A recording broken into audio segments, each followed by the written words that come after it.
Hi, welcome back to the Weekly Why. This week we have Parsha Vayeitzei. This week really chronicles Jacob, who's the grandson of Abraham. So it's Abraham, Isaac, and Jacob.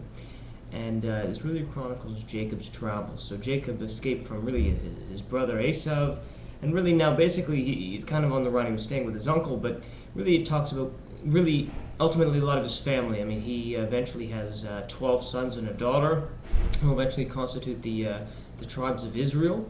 But one of the things I want to talk about is when Jacob is he's on the run, he stays in one night he stays in a place and he sleeps and he has a dream of basically of a ladder, and that these angels are going up and down this ladder, and that God is standing above them. And so this is a little bit I want to talk about there. Obviously we can there's a lot that can be talked about. A couple key ideas. So one of them, there are a few analogies here to Moses and the burning bush. Both of them are in very holy places. I mean, Moses in the burning bush was on Mount Sinai, whereas here, this was, according to the Talmud, it was on Mount Moriah, which is basically where today the Dome of the Rock is, where the temple stood. So ultimately, both Moses and Jacob had these encounters with God in intensely holy places. However, Moses, in chapter 3 of Exodus, when God speaks to him through the burning bush, he tells him to take off his shoes because this place you're standing is holy.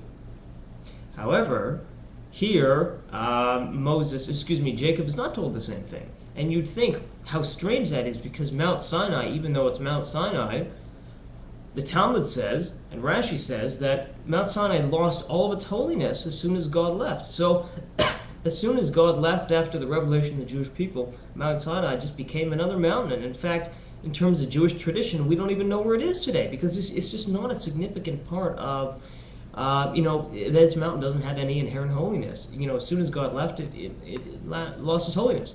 Conversely, Mount Moriah, which is where the Temple Mount stood, that has enduring holiness. Even today, in 2010, Jews can't go on the Temple Mount. The Israeli government doesn't allow Jews, and the rabbinate in Israel doesn't allow Jews to go on the Temple Mount because of its inherent holiness, and that we're not at that spiritual level.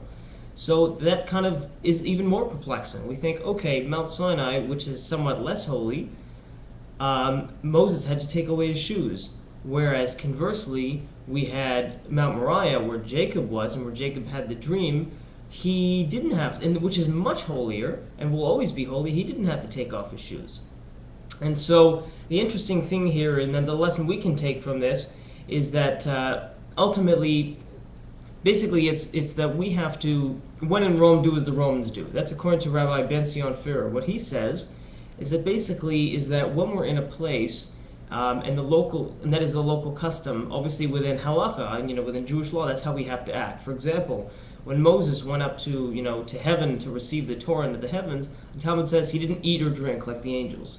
Similarly, we saw a couple parshas ago that Abraham, in chapter 18 of Genesis, when the angels came by, even though angels don't need food and drink, they ate and drank.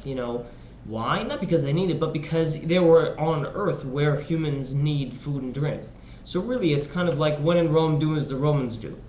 And so that's the interesting lesson here, is that the angels, when they were on earth, they had to do as humans do, and when Moses was in heaven to receive the Torah, he had to do as there. And so basically the lesson here is that what happens is that when Moses was on Mount Sinai, he went to God. That was God's domain, and he went to God. So even though that place only had, temporary holiness, because it was quote-unquote God's house, he went to God and he had to basically do as God says. Whereas here, it's a little bit different, but basically, long story short, there was some sort of a miracle where Mount Moriah came to Jacob. It's not really important, the details of it, but ultimately the important thing is that, the mountain came to Jacob, so it was Jacob's house, and the mountain had to do as Jacob wanted. But ultimately the lesson here is that when we're in somebody else's house, we do as they do.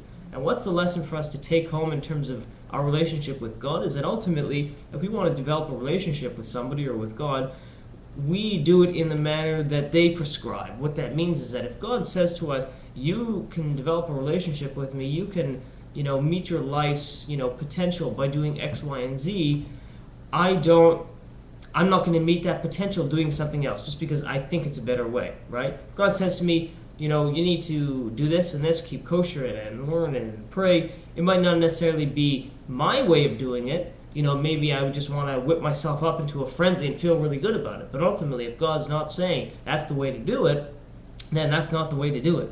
So basically, the lesson, just to recap here, is that Moses, when he went to God's mountain, even though a mountain wasn't as holy, he went to Sinai. And that's why he had to do as God said, because he was in God's domain. Whereas here, quote unquote, the mountain came to Jacob. So what that means is the mountain had to do as Jacob did. So that's why Jacob never had to take off his shoes.